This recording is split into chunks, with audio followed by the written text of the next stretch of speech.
Hallelujah. Voice ಸರಿಗಿದೆಯಾ? ಕೇಳಿಸ್ತಿದ್ಯಾ? ನನಗೇನೋ ಕಡಿಮೆ ಇದೆ ಅನ್ಸುತ್ತೆ.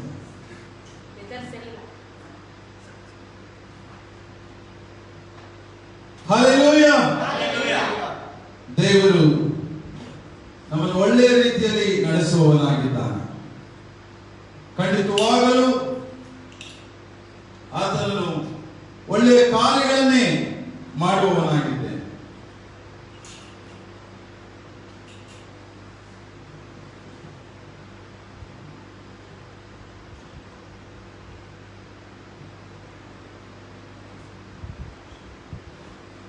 ನಿಮಗೆಲ್ಲರಿಗೂ ಗೊತ್ತಿರುವ ಹಾಗೆ ನಾವು ಸಕ್ಸಸ್ ಮಾಡುವುದಕ್ಕೆ ದೇವರಲ್ಲಿ ಯೇಸು ಕ್ರಿಸ್ತನಲ್ಲಿದ್ದು ನಾವು ಸಾಧಿಸಬೇಕೆಂದು ಇರೋದಕ್ಕೆ, ಅಚೀವ್ಮೆಂಟ್ ಮಾಡುವುದಕ್ಕೆ, ನಾವು ಎಲ್ಲರ ಮುಂದೆ ಉನ್ನತ ಸ್ಥಾನದಲ್ಲಿ, ಉತ್ತಮ ಸ್ಥಾನದಲ್ಲಿ ನಿಂತುಕೊಳ್ಳುವುದಕ್ಕೆ ಆತನು ನಮ್ಮನ್ನು ಕೈ ಬಿಡದೆ ಇರುವುದರಿಂದ ನಾವು ಆತನಲ್ಲಿ ಹೇಗೆ ಇರಬೇಕು ಎಂಬುವಂತ 7 ವೆಪನ್ಸ್ಗಳು, 7 ಆಯುಧಗಳನ್ನು ತೆಗೆದುಕೊಂಡು ನಾವು ಸಾಧಿಸಬೇಕೆಂದು ನಾನು ಈಗಾಗಲೇ ನಿಮಗೆ ಹೇಳುತ್ತಾ ಕೆಲವು ವಾರಗಳಿಂದ ಬಂದಿದ್ದೇನೆ. ಸೊ ಈಗ ಈ ವಾರ ಯಾವುದರ ಬಗ್ಗೆ? ದೀನತೆ. ಹಲ್ಲೆಲೂಯಾ. ಇದು 6ನೇ ಆಯುಧ, ವೆಪನ್ 6. ದೀನತೆ, ಹ್ಯುಮಿಲಿಟಿ, ಹಂಬಲ್. So kindness. ಮನುಷ್ಯ ದೀನತೆ ಅಂದರೆ ಏನು ಹೇಳಿ ಯಾರ?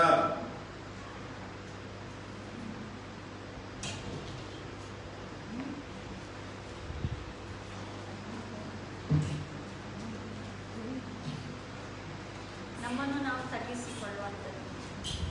ಓಕೆ. ಸೊ ದೀನತೆ ಎಂದರೆ ಅಹಂಕಾರವನ್ನು, ಪ್ರತಿಷ್ಠೆಯನ್ನು ನಾನು ಎಂದು ಹೊಗಳಿಕೊಳ್ಳುವುದನ್ನು, ಅದನ್ನು ಬಿಡುವುದೇ, ಇಂಥದ್ರಿಂದ ಬಿಡುಗಡೆ ಹೊಂದುವುದೇ ದೀನತೆಯಾಗಿದೆ. ಹಲ್ಲೆಲೂಯಾ. ಅಹಂಕಾರ, ಪ್ರತಿಷ್ಠೆ, ನಾನು ಎಂಬುವಂಥದ್ದು, ಇಂಥವುಗಳಿಂದ ಬಿಡುಗಡೆ ಹೊಂದುವುದೇ ದೀನತೆಯಾಗಿದೆ. ವಿನಯತೆಯಿಂದ ನಡೆಯುವಂಥದ್ದು ದೀನತೆಯಾಗಿದೆ. ದೀನತೆ ಎಂಬುವುದು ಹೃದಯದಿಂದ ಬರಬೇಕು. ಅದು ಸುಮ್ಮನೆ ಶೋ ಆಫ್ ಮಾಡೋದಕ್ಕಲ್ಲ ದೀನತೆ. ನಾವು ಹೊರಗಡೆ ಮಾತ್ರ ನಾವು ದೀನತೆಯಿಂದ ಇದ್ದೇವೆ, ದೀನತೆ ಹಂಬಲ್ ಆಗಿದ್ದೇನೆ, ದೀನತೆಯಿಂದ ಇದ್ದೇನೆ ಅಂತ ಹೇಳಿ ಹೊರಗಡೆ ನೋಟಕ್ಕೆ ಮಾತ್ರ, ಜನರು ನೋಡುವ ರೀತಿಯಲ್ಲಿ ಮಾತ್ರ ಅವನು ದೀನತೆಯಿಂದ ವರ್ತಿಸುವಂಥದ್ದು. ನಾನು ತುಂಬಾ ದೀನತೆಯಿಂದ ಇದೆ ಅಂತ ಹೇಳಿ ತಲೆ ತಗ್ಗಿಸಿಕೊಂಡು ಒಂದು ರೀತಿಯಲ್ಲಿ ಆಡುವಂಥದ್ದು ನಾಟಕ. ಆದರೆ ದೀನತೆ ಹೃದಯದ ಒಳಗಿಂದ ಬರಬೇಕು. ಹೃದಯದಿಂದ ದೀನತೆ ಇರಬೇಕು. ಅವನು ಹೃದಯದಿಂದ ಬೇರೆಯವರನ್ನು ನೋಡಿ ಅವನು ರೆಸ್ಪೆಕ್ಟ್ ಕೊಡಬೇಕು. ಅವನಲ್ಲಿ ಒಬ್ಬರಲ್ಲೊಬ್ಬರು ಪ್ರೀತಿ, ಶಾಂತಿ, ದೀನತೆಯಲ್ಲಿ ನಡೆಯಬೇಕು. ಅದು ದೀನತೆ. ಕೆಲವರು ಏನ್ ಮಾಡ್ತಾರೆ, ನೋಡುವುದಕ್ಕೆ ಮಾತ್ರ ದೀನತೆಯಿಂದ ಇದ್ದೇನೆ ಅಂತ ಹೇಳಿ ಕೆಲವರು ಆಕ್ಟ್ ಮಾಡ್ತಾರೆ. ಅದು ಆಗಲ್ಲ. ದೀನತೆ ಅಂದ್ರೆ ಹೃದಯದ ಒಳಗೆಯಿಂದ ಒಬ್ಬರನ್ನು ನೋಡಿ ನಾವು ನಡೆಯಬೇಕಾಗಿದೆ ನನ್ನ ಪ್ರೀತಿಯ ವಿಶ್ವಾಸಿ. ಯಾಕೆಂದ್ರೆ ಯೇಸು ಕ್ರಿಸ್ತನಲ್ಲಿರುವ ನಾವು, ವಿಶೇಷವಾಗಿ ನಾವು ಯೇಸು ಕ್ರಿಸ್ತನಲ್ಲಿರುವ ನಾವು ದೀನತೆಯಿಂದ ಇರುವಂತದ್ದು ತುಂಬಾ ಮುಖ್ಯ. ಯಾಕೆಂದ್ರೆ ಯೇಸು ಕ್ರಿಸ್ತನು ಈ ಲೋಕಕ್ಕೆ ಬಂದು ತನ್ನ ಪ್ರಾಣವನ್ನು ಕೊಟ್ಟು ಎಷ್ಟು ದೀನತೆಯಿಂದ ವರ್ತಿಸಿದನು ಎಂದು ನಮಗೆಲ್ಲರಿಗೂ ಗೊತ್ತಿದೆ. ಆತನು ಎಷ್ಟು ದೀನ ಭಾವದಿಂದ, ಎಷ್ಟು ಅವನ ಶತ್ರುಗಳು, ವೈರಿಗಳು, ಅವನ ಈ ಲೋಕದ ಜನರು ಎಲ್ಲರೂ ಅವನು ಹೀಯಾಳಿಸಿದ್ದಾಗಲೂ, ಅವನು ನೋಡಿ ಈಟಿಯಿಂದ, ಬರ್ಚಿಗಳಿಂದ ಚುಚ್ಚಿದಾಗಲೂ, ಗಾಯಪಡಿಸಿದಾಗಲೂ, ಆದರೆ ಅವರು ದೀನ ಮನಸ್ಸುಳ್ಳವರಾಗಿದ್ದರು. ಯಾವುದೇ ರೀತಿಯಲ್ಲಿ ಅವರ ಕೋಪವನ್ನಾಗಲಿ ಅವರನ್ನು ತೋರಿಸಲಿಲ್ಲ. ಆದ್ದರಿಂದ ಯೇಸು ಕ್ರಿಸ್ತನಲ್ಲಿರುವವರು ನಾವು ದೀನತೆಯಿಂದ ಇರುವಂತದ್ದು ತುಂಬಾ ಮುಖ್ಯ. ಯಾಕಂದ್ರೆ ಇಡೀ ಪ್ರಪಂಚ ಕ್ರೈಸ್ತರಿಗೆ ಏನಂತ ಹೇಳುತ್ತದೆ? ಕ್ರೈಸ್ತರೆಂದರೆ ಶಾಂತಿ ಪ್ರಿಯರು. ಕ್ರೈಸ್ತ ಕ್ರೈಸ್ತರೆಂದರೆ ಶಾಂತಿ ಪ್ರಿಯರೆಂದು ನಾನು ಹೇಳುವಂತದಲ್ಲ, ಇಡೀ ಪ್ರಪಂಚ, ಈ ಲೋಕವೇ ಹೇಳುವಂತದಾಗಿದೆ. ಕ್ರೈಸ್ತರು ಶಾಂತಿ ಪ್ರಿಯರು, ಕೈಂಡ್ನೆಸ್, ದೀನತೆಯಲ್ಲಿರ್ತಾರೆ, ತುಂಬಾ ಹಂಬಲ್ನೆಸ್ ಆಗಿರ್ತಾರೆ. ಅವ್ರು ಯಾವಾಗ್ಲೂ ಅವ್ರು ಬೇರೆಯವರ ಸವಾಸಕ್ಕೆ ಹೋಗೋದಿಲ್ಲ. ಅವ್ರು ಯಾವಾಗ್ಲೂ ತಾಳ್ಮೆಯುಳ್ಳವರು, ಶಾಂತಿ ಪ್ರಿಯರು ಎಂದು ಇಡೀ ಲೋಕವೇ ಕ್ರೈಸ್ತರನ್ನು ನೋಡಿ ಹೇಳುತ್ತದೆ. ಯಾಕೆಂದರೆ ಕ್ರೈಸ್ತನಾಗಿರುವ ಯೇಸು ಕ್ರಿಸ್ತನು ಅದನ್ನು ನಮಗೆ ತೋರಿಸಿಕೊಟ್ಟು ಹೋಗಿರುವುದರಿಂದ, ಈ ಲೋಕದಲ್ಲಿ ಕ್ರೈಸ್ತರು ಅದೇ ರೀತಿಯಲ್ಲಿ ನಡೆದುಕೊಂಡು ಬಂದಿರುವುದರಿಂದ ನಾವು ದೀನತೆಯನ್ನು ಎತ್ತಿ ಹಿಡಿಯಬೇಕಾಗುತ್ತದೆ. ಸೊ ದೀನತೆಯಲ್ಲಿ ನಡೆಯುವಂಥದ್ದು ದೇವರಿಗೆ ಖಂಡಿತವಾಗಲು ಇಷ್ಟ ಇಲ್ಲ. ಯಾಕಂತ ಹೇಳಿದ್ರೆ ಗೌರವವು, ಯಾವಾಗ ಗೌರವವು ಬರುತ್ತದೆ ಅಂದ್ರೆ, ನಾವು ಜ್ಞಾನೋಕ್ತಿ 9:15-33 ನೋಡಿ, ತೆಗೆಯೋದೇನು ಬೇಡ, ಆಮೇಲೆ ಹೋಗ್ತಾ ಇರಿ. 15ನೇ ಅಧ್ಯಾಯ 33ನೇ ವಾಕ್ಯದಲ್ಲಿ ಹೇಳುವ ಪ್ರಕಾರ ಯೆಹೋವನ ಭಯವೇ ಜ್ಞಾನ ಉಪದೇಶ, ಗೌರವಕ್ಕೆ ಮೊದಲು ವಿನಯ ಅಂತ ಹೇಳಿ ವಾಕ್ಯವು ಹೇಳುತ್ತದೆ. ಯಾಕಂದ್ರೆ ಗೌರವಕ್ಕೆ ಮೊದಲು ನಾವು ವಿನಯವಾಗಿ ನಡೆದುಕೊಳ್ಳಬೇಕು. ಗೌರವ ಒಬ್ಬರಿಂದ ನಾವು ಪಡೆದುಕೊಳ್ಳಬೇಕಾದ್ರೆ ನಾವು ಹೇಗಿರ್ಬೇಕು? ವಿನಯವುಳ್ಳವರಾಗಿ ದೀನತೆಯಿಂದ ನಡೆಯುವಾಗ ಆ ಗೌರವವು ಆಟೋಮೆಟಿಕ್ಲಿ ನಮಗೆ ಕೊಡ್ತಾರೆ. ಗೌರವದಿಂದ ಅಂದ್ರೆ ನಾವು ವಿನಯಪೂರ್ವಕವಾಗಿ ದೀನತೆಯಿಂದ ನಾವು ಇಲ್ಲದೆ ಹೋದಾಗ ನಾವು ಗೌರವವನ್ನು ಅಪೇಕ್ಷಿಸಲು ಸಾಧ್ಯವಿಲ್ಲ. ಅದು ಸಣ್ಣವರಿಂದ ಹಿಡಿದು ದೊಡ್ಡವರ ತನಕವೇ. ನಾವು ಯಾರಾದ್ರೂ ಇವತ್ತು ಸಣ್ಣ ಮಕ್ಕಳಿಗಾಗಲಿ ದೊಡ್ಡವರಾಗಲಿ ಬಾರ ಇಲ್ಲಿ ಕೂತ್ಕೊಳ್ಳಿ ಈ ರೀತಿಯಾಗಿ ಗದರಿಸಿ ಮಾತಾಡಿದಾಗ ನಾವು ಗೌರವವನ್ನು ಪಡೆಯೋದಕ್ಕೆ ಸಾಧ್ಯ ಇದೆಯಾ? ಇವತ್ತಿನ ದಿವಸದಲ್ಲಿ ಆ ರೀತಿ ಅಲ್ಲ. ಗೌರವಕ್ಕೆ ಮೊದಲು ವಿನಯ, ವಾಕ್ಯದಲ್ಲಿ ಕ್ಲೀನ್ ಆಗಿ ಹೇಳ್ಪಟ್ಟಿದೆ. ಗೌರವಕ್ಕೆ ಮೊದಲು ವಿನಯ. ನಾವು ಗೌರವವನ್ನು ಪಡೆಯಬೇಕಾದ್ರೆ ಈ ದೀನತೆಯಿಂದ ನಡೆಯುವಂಥದ್ದು ತುಂಬಾ ಮುಖ್ಯ ನಮ್ಮ ಜೀವಿತಗಳಲ್ಲಿ. ಅದಕ್ಕಾಗಿಯೇ ಕ್ರೈಸ್ತನು ಸತ್ಯವೇದ ವಾಕ್ಯಗಳಲ್ಲಿ ಅನೇಕ ಕಡೆ ದೀನತೆಯ ವಿಷಯಗಳನ್ನು ಹೇಳಿದ್ದಾರೆ. ಅದರಲ್ಲೂ ನೀವು ಪ್ರಾವರ್ಬ್ಸ್ ಅಲ್ಲಿ ಹೋಗಿದ್ರೆ ಎಷ್ಟೋ ರೀತಿಯಾದ ಒಳ್ಳೆಯ ಒಳ್ಳೆಯ ವಾಕ್ಯಗಳನ್ನು ದೇವರು ಕೊಟ್ಟಿದ್ದಾರೆ. ಐಷಾಯಲ್ಲಿ ನೀವು ಹೋಗಿದ್ರೆ 2:11, 5ನೇ ಅಧ್ಯಾಯದಲ್ಲಿ ಇದರಲ್ಲೆಲ್ಲ ನೀವು ಹೋಗಿ ನೋಡಿದಾಗ ನೀವೇನ್ ಹೇಳುತ್ತೆ ಅಂತ ಹೇಳಿದ್ರೆ, ದೇವರು ಅಹಂಕಾರಿಗಳನ್ನು ಕೆಳಗೆ ಬಿಡಿಸ್ತಾರೆ ಅಂತ ಹೇಳುವಂಥದ್ದು ಅನೇಕ ವಾಕ್ಯಗಳಲ್ಲಿ ನಾವು ನೋಡಿದ್ದೇವೆ. ಯಾಕೆಂದರೆ ದೇವರು ಅಹಂಕಾರಿಗಳನ್ನು ಬಿಡುವುದಿಲ್ಲ. ದೀನತೆಗೆ ಇನ್ನೊಂದು ನೆಕ್ಸ್ಟ್ ಆಪೋಸಿಟ್ ವರ್ಡ್ ಯಾವುದು? ಅಹಂಕಾರ, ಆರೋಗ್ಯನ್ಸ್, ಅವನ ಪ್ರೈಡ್, ಪ್ರತಿಷ್ಠೆ, ಸೆಲ್ಫ್, ಯಾವಾಗಲೂ ನಾನು ಎಂಬುವಂಥದ್ದು. ಸೊ ಇದು ದೇವರಿಗೆ ತುಂಬಾ ಅಸಹ್ಯವಾಗಿದ್ದಂಥದ್ದು. ಆದ್ರಿಂದ ದೇವರು ಯಾವಾಗಲೂ ನಾನು ಎಂಬುವಂಥದ್ದವರನ್ನು ಬಿಡುವುದಿಲ್ಲ. ಎಷ್ಟೋ ಜನರು ಅವರು ನಾನು ಯಾವಾಗಲೂ ನಾನೇ ಈ ರೀತಿ ಇದ್ದೀನಿ, ನಾನು, ನೀವು ಯಾರು ಇಲ್ಲ, ನೀವು ಹೀಗೆ, ಆ ರೀತಿಯಲ್ಲಿ ಹೇಳುವಂಥದ್ದೇ ನಾವು ತುಂಬಾ ಕಡೆ ನೋಡಿದ್ದೇವೆ. ವಾಕ್ಯದಲ್ಲೂ ಸಹ ನಾವು ಅದನ್ನು ನೋಡೋಣ.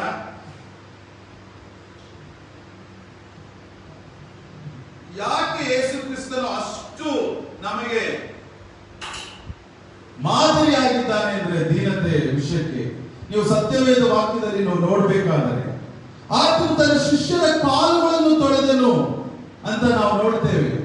ಅದು ಯಾವುದನ್ನು ತೋರ್ಪಡಿಸುತ್ತೆ? ಅದು ಕೈಂಡ್ನೆಸ್, ಹಂಬಲ್ನೆಸ್, ಅವನ ಒಂದು ದೀನ ಸ್ವಭಾವ ಯಾವ ರೀತಿಯಲ್ಲಿತ್ತು ಎಂಬುವಂಥದ್ದು ಈ ವಾಕ್ಯದ ಮುಖಾಂತರ ನಾವು ನೋಡುತ್ತೇವೆ. ಅವನು ತನ್ನ ಶಿಷ್ಯರನ್ನು ಕೂಗಿ ತನ್ನ ಶಿಷ್ಯರ ಕಾಲುಗಳನ್ನು ತೊಳೆದನು. ಆಗ ಶಿಷ್ಯರು ಹೇಳ್ತಾರೆ, ಅಯ್ಯೋ ಯೇಸುವೇ ಸ್ವಾಮಿ, ನನ್ನ ಕಾಲು ನೀನು ಹೇಗೆ ತೊಳಿತೀಯ? ನಾನು ನಿನ್ನ ತುಳಿಗೂ ಸಮಾನವಲ್ಲ, ನೀನು ನನ್ನ ಕಾಲುಗಳನ್ನು ತೊಳೆಯುವುದುಂಟು ಅಂತ ಕೇಳ್ತಾರೆ. ಆದ್ರೆ ಯೇಸು ಹೇಳ್ತಾನೆ, ನಾನು ನಿಮ್ಮ ಕಾಲುಗಳನ್ನು ತೊಳೆಯುತ್ತಿರುವುದು ನೀವು ಸಹ ಹೀಗೆ ಮುಂದಿನ ದಿವಸಗಳಲ್ಲಿ ಮಾಡಬೇಕೆಂದು ತಿಳಿಸಿಕೊಟ್ಟು ಹೋಗಿದ್ದಾನೆ. ಸೊ ಆ ರೀತಿಯಾದ ದೇವರಾಗಿರುವ ಯೇಸು ಕ್ರಿಸ್ತನು ಯಾರು? ಆತನು ದೇವರ ಒಬ್ಬನೇ ಮಗನು, ಪರಲೋಕದಲ್ಲಿ ವಾಸಿಸುವ ದೇವರಾಗಿದ್ದಾನೆ. ಭೂಲೋಕ ಪರಲೋಕ ಸೃಷ್ಟಿ ಮಾಡಿದ ದೇವರು.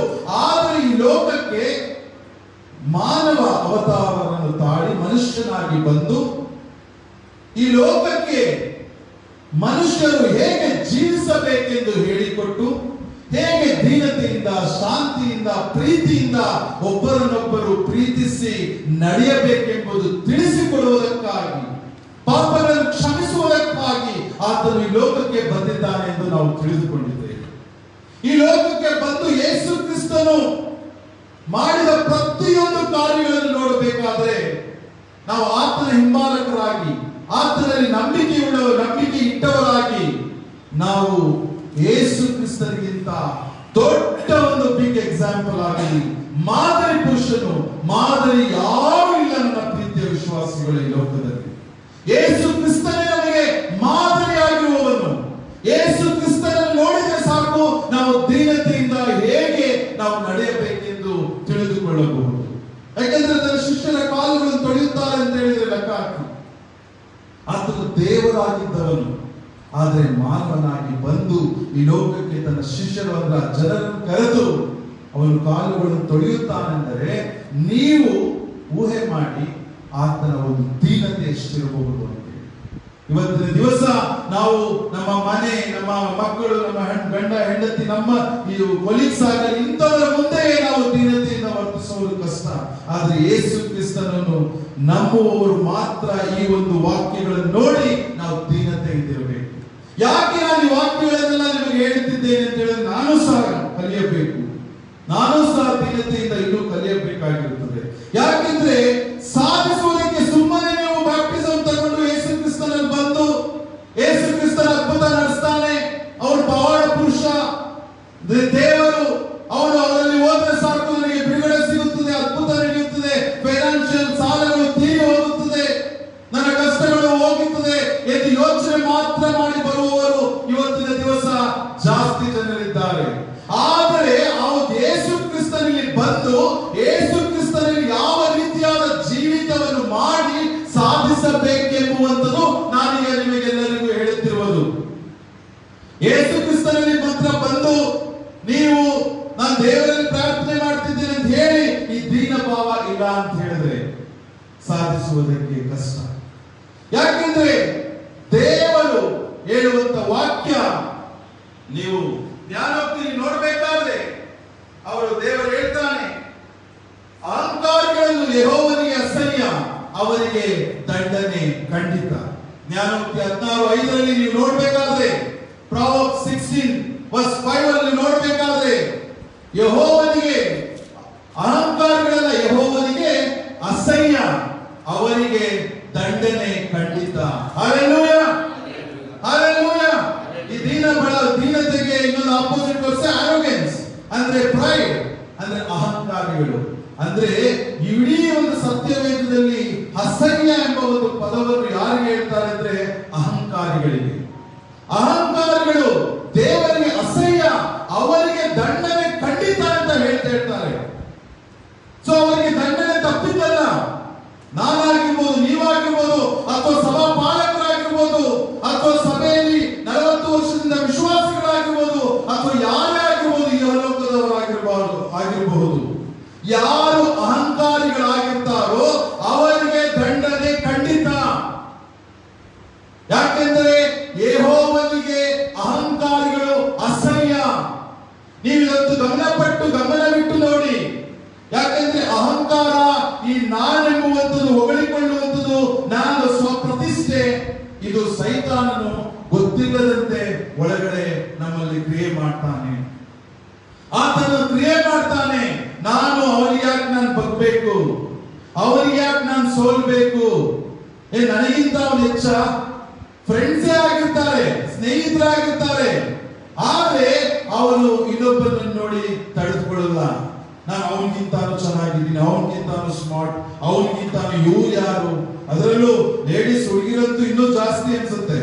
ಅವಳೆ ನನ್ಗಿಂತ ಬ್ಯೂಟಿನಾ, ನನಗಿಂತ ಬ್ಯೂಟಿಫುಲ್ ಅವಳು. ಅದರಲ್ಲೂ ಹುಡುಗಿಯರಂತೂ ಜಾಸ್ತಿ ನಾನೇ ಬ್ಯೂಟಿಫುಲ್ ಅಂತ. ಆದ್ರೆ ಅದು ಇಂಡೈರೆಕ್ಟ್ ಆಗಿ ಅಹಂಕಾರವನ್ನು ಸಹ ತೋರಿಸ್ತಾ ಇರುತ್ತೆ ಅಂತ ನಾವು ಗಮನವಿಟ್ಟು ನೋಡ್ಬೇಕು. ಎಸ್, ಬ್ಯೂಟಿಫುಲ್ ಇರ್ಬೋದು, ಆದ್ರೆ ದೇವರ ವಾಕ್ಯವು ಹೇಳುತ್ತದೆ, ಫಿಲಿಪಿಯರಿಗೆ 2ನೇ ಅಧ್ಯಾಯ 3ನೇ ವಾಕ್ಯವನ್ನು ನಾವು ನೋಡೋಣ.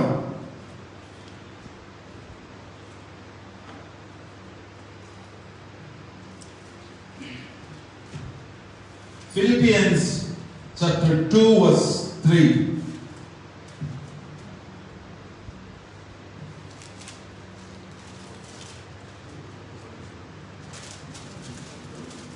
ಪಕ್ಷಪಾತದಿಂದಾಗಲಿ Yes. ಒಣಹೆಮ್ಮೆಯಿಂದಾಗಲಿ ಹಾ. ಯಾವುದನ್ನು ಮಾಡದೆ ಹೌದು. ಪ್ರತಿಯೊಬ್ಬನು ದೀನ ಭಾವದಿಂದ ಮತ್ತೊಬ್ಬರನ್ನು ತನಗಿಂತಲೂ ಶ್ರೇಷ್ಠರೆಂದು ಎಣಿಸಿರಿ. ಸಾಕು. ಹಾಲೆಲೂಯಾ.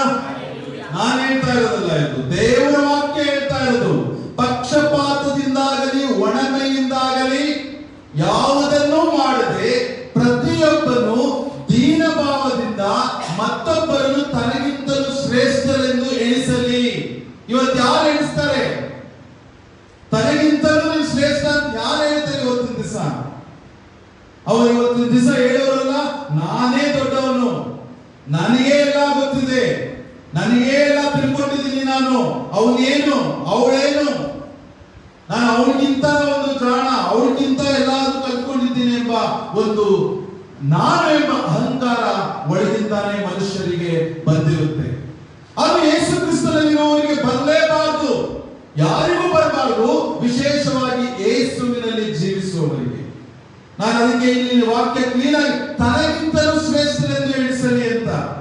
ಇವತ್ತು ಹುಡುಗಿ ಲೇಡೀಸ್ ಎಲ್ಲ ನೋಡ್ತೀರ, ತನಗಿಂತ ಶ್ರೇಷ್ಠ ಅಂತ ಯಾರು ಎಣಿಸ್ತಾರೆ? ಅವಳು ಯಾವುದೇ ರೀತಿ ಇದ್ರು ನಾನೇ ಬ್ಯೂಟಿ ಅಂತ ಹೇಳ್ಬಿಟ್ಟು ಹೇಳುವಂಥದ್ದು. ಆದ್ರೆ ದೇವರು ಆ ರೀತಿಯಾಗಿ ಹೊಗಳಿಕೊಳ್ಳುವುದು, ನಾನು ಎನ್ನುವಂತವರನ್ನು ದೇವರು ಏನ್ ಮಾಡ್ತಾನಂತೆ?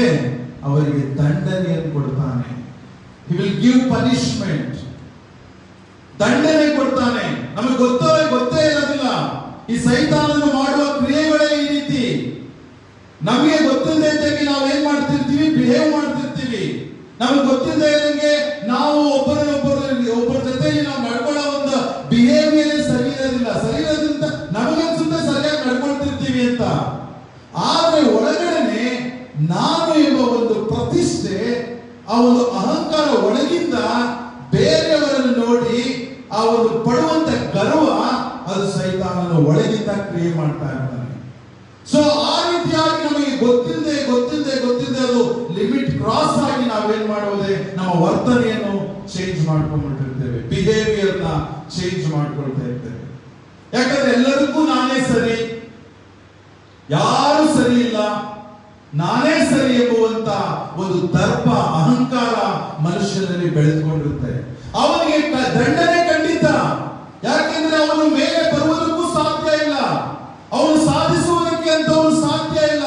ಯಾಕೆಂದ್ರೆ ದೇವರ ವಾಕ್ಯ ಹೇಳ್ತದೆ, ಅಂತವನಿಗಿಂತಲೂ ಮೂರ್ಖನ ವಿಷಯದಲ್ಲಿ ನೀನು ಅವನ ಮಾತನ್ನು ಬೇಕಾದ್ರೂ ನಂಬೋದು ಅಂತ ಹೇಳಿ ಸತ್ಯವೇದ ಹೇಳ್ತದೆ. ಮೂರ್ಖನಿಗಿಂತಲೂ ಈ ಅಹಂಕಾರಿ ತುಂಬಾ ಕಡೆ ಅಂತ ದೇವರು ಹೇಳ್ತಾನೆ.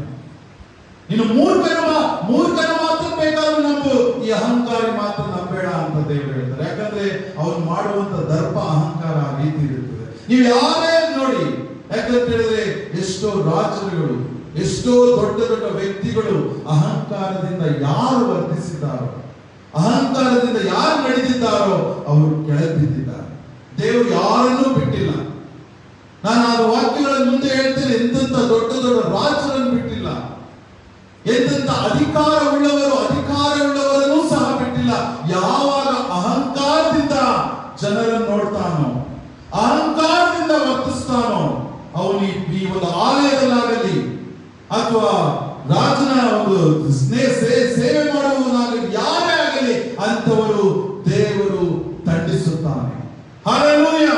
ಸೊ ಈ ವಾಕ್ಯದಲ್ಲಿ ನಾವು ನೋಡ್ತಾ ಇರೋದಾಗೇನೆ, ಪಕ್ಷಪಾತದಿಂದಾಗಲಿ ಒಣಮೆಯಿಂದಾಗಲಿ ಯಾವುದನ್ನು ಮಾಡದೆ ಪ್ರತಿಯೊಬ್ಬನು ದೀನ ಭಾವದಿಂದ, ಅಂದ್ರೆ ವಿತ್ ಹಂಬಲ್ನೆಸ್, ನಾವು ದೀನ ಭಾವದಿಂದ ಒಬ್ಬರನ್ನೊಬ್ಬರು ನಾವು ಶ್ರೇಷ್ಠರೆಂದು ಎಣಿಸಬೇಕು.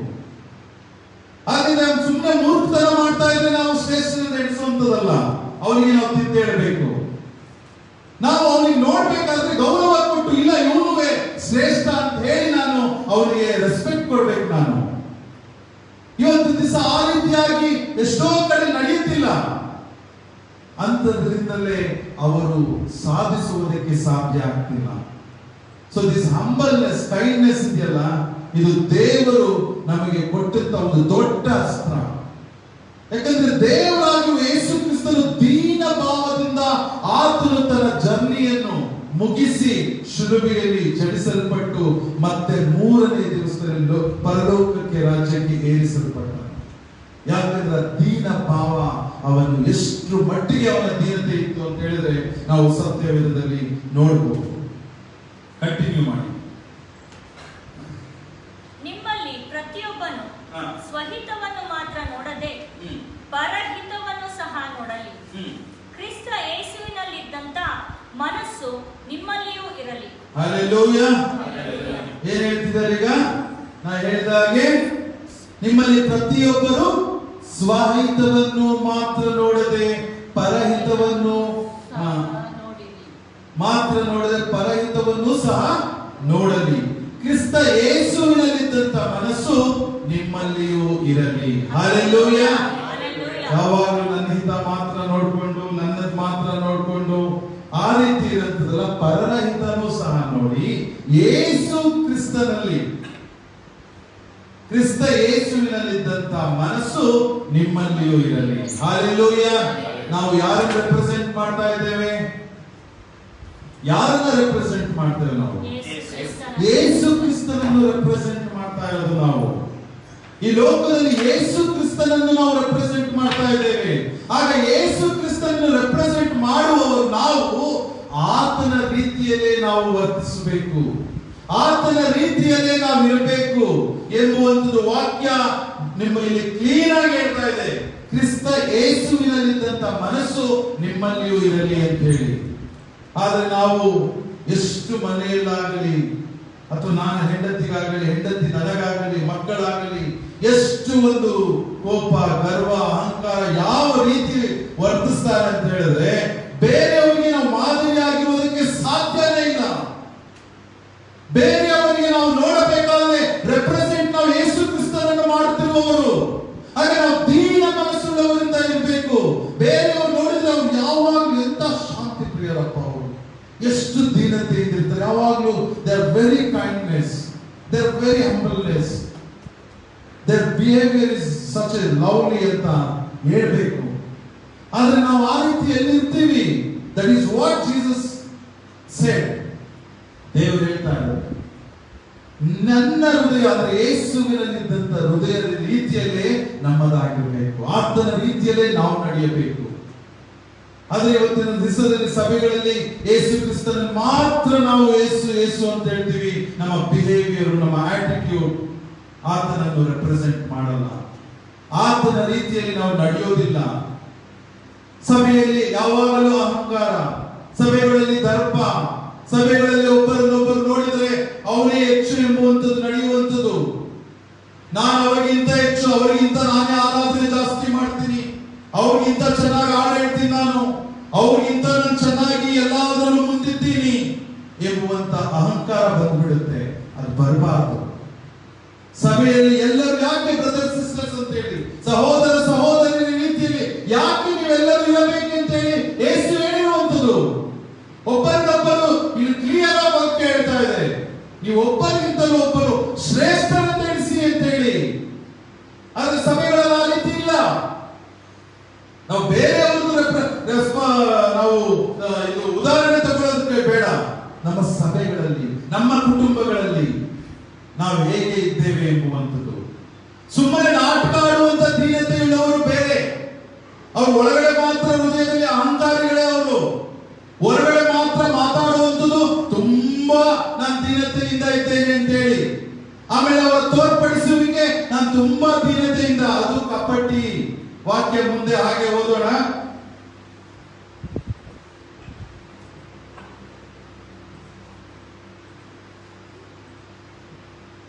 ಓದಿ.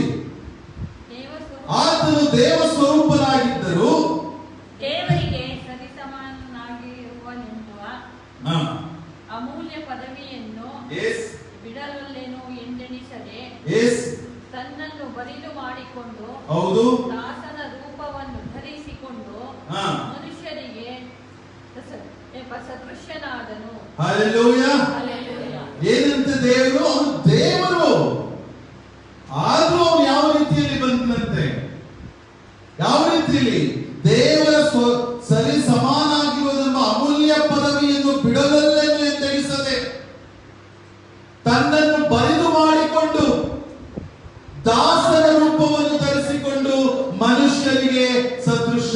ನಾದನು.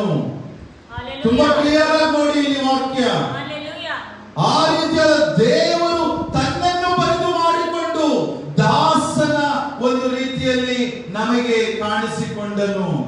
ಹಲ್ಲೆಲೂಯಾ. ಆದ್ರೆ ನಾವೀಗ ಕೆಳಗಡೆ ಏನೂ ಇಲ್ಲ ನಮ್ಮ ಬಳಿಯಲ್ಲಿ ಹೊಗಳಿಕೊಳ್ಳುವುದಕ್ಕಾಗಲಿ ಅಥವಾ ಅಹಂಕಾರ ಪಡುವುದಕ್ಕಾಗಲಿ ಏನೂ ನಮ್ಮ ಬಳಿಯಲ್ಲಿ ಇಲ್ಲದೆ ಇದ್ರೂ ಸಹ ನಾವು ಆಡುವಂಥದ್ದು ಮಾತ್ರ ದೊಡ್ಡ ಅಹಂಕಾರಿಗಳು, ದೊಡ್ಡ ಎಲ್ಲಾ ರೀತಿಯಲ್ಲೂ ನಾವು ವರ್ತಿಸ್ತೇವೆ. This is very deadliest. That is what proverbs ಹೇಳುತ್ತದೆ. ಅಹಂಕಾರಿಗಳು ಯೆಹೋವನಿಗೆ ಅಸಹ್ಯ, ಅವರಿಗೆ ದಂಡನೆ ಖಂಡಿತ. ಅವರು ಖಂಡಿತವಾಗಲೂ ನೀವು ಸಾಧಿಸಿಲ್ಲ ಅಂತ ಹೇಳಿದ್ರೆ, ಅಚೀವ್ಮೆಂಟ್ ಇನ್ನು ಮಾಡಿಲ್ಲ ಅಂತ ಹೇಳಿದ್ರೆ, ಅಥವಾ ನಾನು ಇನ್ನೂ ಸಾಧಿಸಿಲ್ಲ ಅಂತ ನಾನಾಗಿ ಯಾರೇ ಆಗ್ಲಿ, ಅಲ್ಲಿ ದೀನತೆ ಇಲ್ಲ ಅಂತ ಹೇಳಿ, ಅಲ್ಲಿ ಅಹಂಕಾರ ಇನ್ನೂ ಇದೆ ಅಂತ ಹೇಳಿ. ಆದ್ರೆ ದಂಡನೆ ಖಂಡಿತ ಅಂದ್ರೆ ಹೇಗೆ? ಅವನು ದೇವರ ವಾಕ್ಯ ಕ್ಲಿಯರ್ ಆಗಿ ಹೇಳುತ್ತೆ, ಅವನಿಗೆ ದಂಡನೆ ಕೊಟ್ಟು ಅವನನ್ನು ಪಳಗಿಸಿ ಅವನು ಮತ್ತೆ ದೇವರ ಕಡೆಗೆ ತಿರುಗಿಕೊಂಡಾಗ ಮಾತ್ರನೇ ದೇವರು ಮೇಲಕ್ಕೆ ತರ್ತಾನಂತೆ, ತಿರ್ಗಾ ಉನ್ನತ ಸ್ಥಿತಿಗೆ ತರ್ತಾನಂತೆ. ಇಲ್ಲದೆ ಹೋದ್ರೆ ಅವನನ್ನು ದೇವರು ಅವನು ಎಲ್ಲಿಯ ತನಕ ಪಶ್ಚಾತ್ತಾಪ ಪಡೋದಿಲ್ವೋ ಅಲ್ಲಿಯ ತನಕ ದೇವರು ಉದ್ಧಾರ ಮಾಡೋದಿಲ್ಲ. ಹಲ್ಲೆಲೂಯಾ. ದೇವರ ವಾಕ್ಯ ಕ್ಲಿಯರ್ಲಿ ಹೇಳಿದೆ. ಸೊ ಯಾರೆಲ್ಲ ನಾನು ಇನ್ನೂ ಸಾಧಿಸಿಲ್ಲ, ಇನ್ನೂ ಮಾಡಿಲ್ಲ, ದೇವರಲ್ಲಿದ್ದೇನೆ, ಎಷ್ಟೋ ವರ್ಷದಿಂದ ನಾನು ದೇವರಲ್ಲಿದ್ದೇನೆ, ಯಾಕೆ ಸಾಧನೆ ಮಾಡಿಲ್ಲ ಅಂದ್ರೆ ದೀನ ಸ್ವಭಾವ ಅವರಲ್ಲಿ ಇಲ್ಲ. ಜೇಮ್ಸ್ ಯಾಕೋಬನು 4ನೇ ಅಧ್ಯಾಯ 6ನೇ ವಾಕ್ಯ ನೋಡೋಣ. James chapter 4 verse 6. ಆತನು ನಮ್ಮ ಮೇಲೆ ಅತಿಶಯವಾದ ಕೃಪೆಯನ್ನು ಬಿಡುತ್ತಾನೆ, ಆದುದರಿಂದ ದೇವರು ಅಹಂಕಾರಿಗಳನ್ನು ಎದುರಿಸುತ್ತಾನೆ, ದೀನರಿಗಾದರೂ ಕೃಪೆಯನ್ನು ಅನುಗ್ರಹಿಸುತ್ತಾನೆ ಎಂದು ಶಾಸ್ತ್ರವು ಹೇಳುತ್ತದೆ. ಹಲ್ಲೆಲೂಯಾ. ನಾನು ಹೇಳ್ತಿದ್ದೀನ,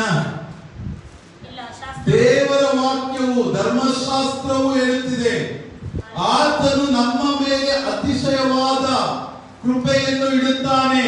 ಅಂದ್ರೆ ಆತನು ಎಲ್ಲಾ ರೀತಿಯಾದ ಕೃಪೆಯಿಂದ ನಮ್ಮನ್ನು ತುಂಬಿಸಬೇಕೆಂಬುದು ದೇವರಿಗೆ ತುಂಬಾ ಇಷ್ಟ. ಆತನು ಕೃಪೆಯಿಂದ ಇಡುತ್ತಾನೆ ನಮ್ಮನ್ನು. ಆದುದರಿಂದ ಆ ಕೃಪೆ ನಮ್ಮ ಮೇಲೆ ಇಡುವುದರಿಂದ, ಆದುದರಿಂದ ದೇವರು ಅಹಂಕಾರಿಗಳನ್ನು ಎದುರಿಸುತ್ತಾನೆ, ದೀನರಿಗಾದರೂ ಕೃಪೆಯನ್ನು ಅನುಗ್ರಹಿಸುತ್ತಾನೆ ಎಂದು ಶಾಸ್ತ್ರವು ಹೇಳುತ್ತದೆ. Hallelujah, hallelujah. ಅಹಂಕಾರಿಗಳನ್ನು ಏನ್ ಮಾಡ್ತಾನಂತೆ ದೇವರು? ಅವನೇ ಎದುರಿಸ್ತಾನಂತೆ. ಬೇರೆ ಜನರು ಬಂದು ಅವನನ್ನು ಹೇಳಿ ಕೆಳಗಿಳಿಸೋದು ಮಾಡೋದೇನು ಬೇಕಾಗಿಲ್ಲ. ಇಲ್ಲಿ ದೇವರು ಅವನನ್ನು ಎದುರಿಸ್ತಾನೆ. ಯಾರ ಅಹಂಕಾರಿಗಳು? ದೇವರೇ ಅವನನ್ನು ಎದುರಿಸ್ತಾನೆ. ದೀನರಿಗಾದರೂ ಕೃಪೆಯನ್ನು ಅನುಗ್ರಹಿಸುತ್ತಾನೆ. ಹಲ್ಲೆಲೂಯಾ. ದೀನ ಮನಸ್ಸುಳ್ಳವರಿಗೆ ಖಂಡಿತವಾಗಲೂ ಕೃಪೆ. ಅಹಂಕಾರಿಗಳು ನಾವೇನು ಮಾಡೋದು ಬೇಕಾಗಲ್ಲ, ದೇವರೇ ಅವನನ್ನು ಎದುರಿಸ್ತಾನೆ. ಹೀಗಿರಲಾಗಿ ಓದಿ ಕಂಟಿನ್ಯೂ.